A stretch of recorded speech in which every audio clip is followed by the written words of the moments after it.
आपने बहुत बार सुना होगा कि आपको पैसा ग्रो करने के लिए रिस्क लेना पड़ता है या फिर बिजनेस करना पड़ता है, तभी आपका जो पैसा है वो ग्रो होता है। और अगर आप सैलरीड जॉब में हो तो आप करोड़पति बन ही नहीं सकते। आप कभी भी अपना पैसा अच्छी तरीके से इन्वेस्ट कर पैसे कमा नहीं सकते। लेकिन ये एक मिथ होता है। अगर हम सैलरीड जॉब में भी होते हैं तो हम शॉर्टकट ढूंढते हैं पैसे को इन्वेस्ट करने के लिए और ग्रो करने के लिए, लेकिन ये गलत चीज होती है। शॉर्टकट जैसे कि ड्रीम 11 में बेटिंग करना, कहीं पर भी बेटिंग करना, इससे क्या होता है कि आपका पैसा रिस्क पे तो लग जाता है, लेकिन आपकी जो वेल्थ क्रिएट होने वाली थी वो डिस्ट्रॉय भी हो सकती है। मैं आपको बताती हूँ कि आप सैलरीड जॉब में कैसे अपना पैसा इंक्रीज कर सकते हो, अपनी वेल्थ को स्ट्रॉन्ग कर सकते हो। अगर आपकी सैलरी मिनिमम भी है तो भी आपको क्या करना है, इस पूरी वीडियो को देखना है ताकि आप भी इस सिंपल से कैलकुलेशन समझ सको और अपनी वेल्थ को अच्छे से इंक्रीज कर सको और अपने फ्यूचर गोल्स को कंप्लीट करने के लिए एक अपना अच्छा गोल बना सको। अब आप सोचेंगे कि सिर्फ बिजनेसमैन ही पैसा कमाते हैं, ऐसा नहीं है। इंडिया में आपने आदित्य पुरी का नाम तो सुना ही होगा। वो आज भी सैलरीड जॉब पर हैं और करोड़ों रुपए कमाते हैं, इन्वेस्टमेंट भी करते हैं जिससे उनकी विल बहुत अच्छी बनी हुई है। टैक्स देने के बाद भी उनके पास इतना पैसा बचता है कि वो इन्वेस्टमेंट कर अपना फ्यूचर गोल कंप्लीट कर सकते हैं। तो आज हम यही स्ट्रैटेजी सीखने वाले हैं। इस वीडियो को पूरा देख लो और हमारे चैनल को सब्सक्राइब करना मत भूलना। तो अब स्टार्ट करते हैं पहले रूल से। पहला रूल होता है 50-30-20। मैं समझाती हूँ कि ये क्या होता है। अगर आपकी सैलरी 20,000 है मिनिमम, अगर आपकी सैलरी ज्यादा है तो भी आप ये रूल अप्लाई कर सकते हो। आपको क्या करना है, अपनी सैलरी में से 50% अमाउंट जो है वो अपनी बेसिक नीड्स पर आप खर्च कर सकते हो, जैसे कि पेट्रोल, खाना पीना या फिर कोई भी बेसिक सामान लाना, उसके ऊपर आप अपनी 50% सैलरी खर्च कर सकते हो। अब आते हैं दूसरे पे, होता है 30% आप खर्च कर सकते हो। जैसे आपको कहीं बाहर जाना है, घूमने जाना है या फिर कुछ शॉपिंग करनी है तो वो वाला अमाउंट आप 30% यूज कर सकते हो। अब आते हैं सेविंग्स पर। सेविंग्स का नाम लेते ही सबके माइंड में आता है कि जल्दी से म्यूचुअल फंड में इन्वेस्ट कर देते हैं या फिर स्टॉक में इन्वेस्ट कर देते हैं ताकि अमाउंट जल्दी इंक्रीज हो जाए, लेकिन ऐसा नहीं करना चाहिए। अगर आप अभी से इन्वेस्टमेंट करना स्टार्ट कर रहे हो तो आपको जो अपना अमाउंट है सबसे पहले इंश्योरेंस में इन्वेस्ट करना है। आपको क्या करना है, उस 4,000 रुपीज में से 500 रुपीज लाइफ इंश्योरेंस में इन्वेस्ट करना है। अब लाइफ इंश्योरेंस में इन्वेस्ट क्यों करना है, अगर बाई चांस आपको कुछ हो जाता है तो आपकी फैमिली के पास फाइनेंशियल सपोर्ट रहेगा, उनके पास एक फ्यूचर गोल को कंप्लीट करने के लिए ऐसा रहेगा कि उनके पास सपोर्ट है। अब लाइफ इंश्योरेंस आपको पूरे फैमिली मेंबर्स के लिए नहीं लेना होता, सिर्फ उन्हीं के लिए ही लेना होता है जो घर में अर्निंग मेंबर्स होते हैं। अब आते हैं दूसरे पे। अब आपके पास बचे 3,500 रुपीज, उसमें से 500 रुपीज अब आपको हेल्थ इंश्योरेंस में लगाने हैं। हेल्थ इंश्योरेंस में क्यों लगाने हैं, क्योंकि कभी भी अगर कुछ होता है तो आपके पास इतना पैसा होगा कि आप अपनी हेल्थ पर लगा सकते हो, जिससे कि आपके ऊपर डायरेक्टली फाइनेंशियल बर्डन नहीं आएगा।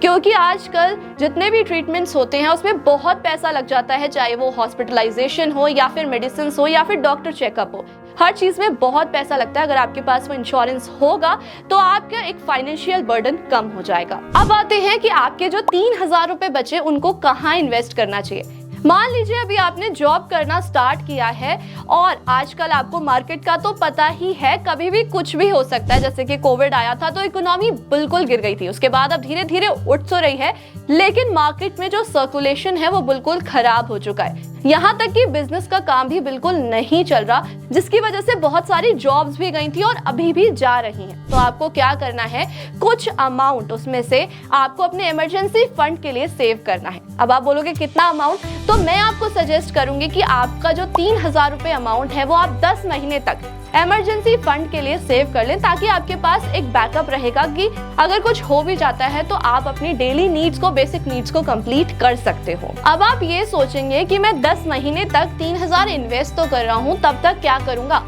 मैं आपको बताती हूँ आप क्या कर सकते हो। आप पेपर इन्वेस्टिंग कर सकते हो, आप उसकी प्रैक्टिस कर सकते हो, जिससे कि क्या होगा कि आपको सारी स्ट्रैटेजीज पता चल जाएंगी कि आपको कहाँ इन्वेस्ट करना चाहिए, कहाँ पर कितना रिटर्न मिलेगा, किसमें कितना रिस्क है। अगर आपको सारी स्ट्रैटेजीज आती भी होंगी ना तो आप कोई गलती भी करने वाले हो तो भी आप उससे बच जाओगे। क्योंकि अगर हम स्टार्टिंग में अगर कहीं पर भी इन्वेस्ट करना स्टार्ट करते हैं तो हमसे बहुत सारी गलतियां हो जाती हैं, जिसकी वजह से हमारा पैसा डूब भी जाता है। तो आप तब तक क्या कर सकते हो, आप पेपर इन्वेस्टिंग कर सकते हो किसी भी पोर्टफोलियो में जाकर, जिससे कि आपको एक अच्छी खासी प्रैक्टिस हो जाएगी। अब आप ये बोलेंगे कि मैंने 10 महीने तक इमरजेंसी फंड जमा कर लिया, अब मुझे उसके बाद क्या करना है। आपको 11th मंथ से स्टार्टिंग करनी है इन्वेस्टमेंट की। अब हम उस 3000 को भी 3 पार्ट्स में डिवाइड कर देते हैं। पहले जो 1000 रुपीज हैं आपको एनपीएस में सेव करने हैं, जो कि है नेशनल पेंशन स्कीम। ये गवर्नमेंट की एक स्कीम है जिसमें आपको 60 इयर्स के बाद रेगुलर पेंशन मिलती रहेगी। इसमें आपका पैसा सेव तो रहेगा ही, आपके पास एक बैकअप रहेगा कि रिटायरमेंट के बाद आपको पेंशन मिलती रहेगी। अगर आप प्राइवेट जॉब में भी हैं तो आपको पेंशन की टेंशन लेने की जरूरत नहीं होगी।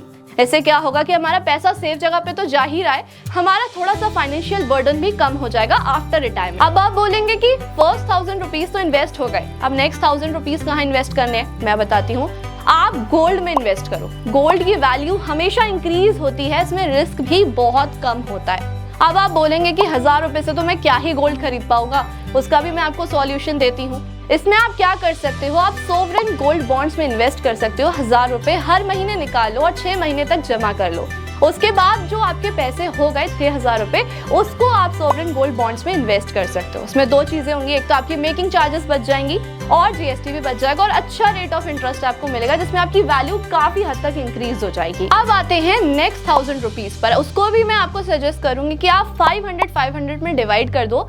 500 रुपीज आप म्यूचुअल फंड्स में लगा दो, जिसमें आपका रिस्क कम रहेगा, और 500 रुपीज आप स्टॉक मार्केट में लगा सकते हो, जिसकी आपने प्रैक्टिस 10 महीने तक की थी, जिसकी आपको सारी स्ट्रैटेजीज पता होंगी। इससे क्या होगा कि अगर आपने म्यूचुअल फंड्स में इन्वेस्ट कर रखा है तो आपका रिस्क जो है वो कम है, और स्टॉक मार्केट में कर रखा है तो रिस्क ज्यादा है, जिससे कि बैलेंस रहेगा और रिटर्न्स भी आपको अच्छे मिलते रहेंगे। अब मैं आपको एक बोनस पॉइंट भी देती हूँ। इसमें आप क्या कर सकते हो कि अभी आपकी सैलरी 20,000 है, लेकिन सैलरी इंक्रीज भी होती रहती है और आपको बोनस भी मिलता है। तो आप क्या कर सकते हो, आप हर साल अपने इन्वेस्टमेंट को 10% से इंक्रीज कर सकते हो।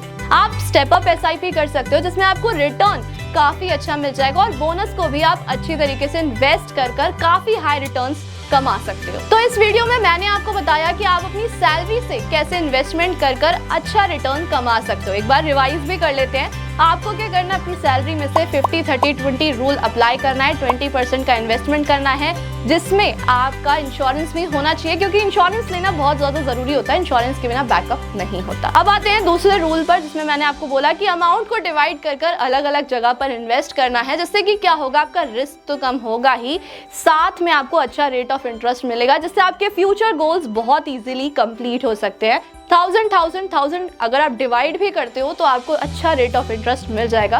ये एक ऐसी फाइनेंशियल प्लानिंग है जो आप किसी भी सैलरी पर अप्लाई कर सकते हो। इसमें आपको अच्छा रेट ऑफ इंटरेस्ट मिल जाएगा और अपने फ्यूचर गोल्स के लिए आप इन्वेस्टमेंट कर सकते हो। और मैंने आपको ये भी बताया था कि आप 50% और 30% अपनी डेली नीड्स पर या फिर शॉपिंग पर, कहीं आप घूमना चाहते हो तो उस पर भी खर्च कर सकते हो, क्योंकि ये सब चीजें भी बहुत ज्यादा जरूरी होती है। अगर हम अर्न कर रहे हैं तो हमारे माइंड में ये सब जरूर होता है कि हम अपने ऊपर भी खर्चा करें, तो आप ये सब कर सकते हो। आपको उसमें से पैसा काटने की जरूरत नहीं है। जितना मैंने आपको बताया, अगर आप उतना भी सेव करते हो तो आपके लिए एक अच्छी फाइनेंशियल प्लानिंग हो जाएगी और आपके गोल्स बहुत इजीली कंप्लीट हो सकते हैं। रिटायरमेंट के बाद भी आप बहुत चैन की जिंदगी जी पाओगे।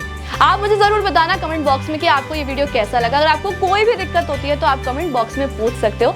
अपने दोस्तों के साथ इस वीडियो को शेयर भी कर दो, ताकि वो भी अपने लिए अच्छी फ्यूचर प्लानिंग कर पाए। और चैनल को सब्सक्राइब करना बिल्कुल मत भूलना।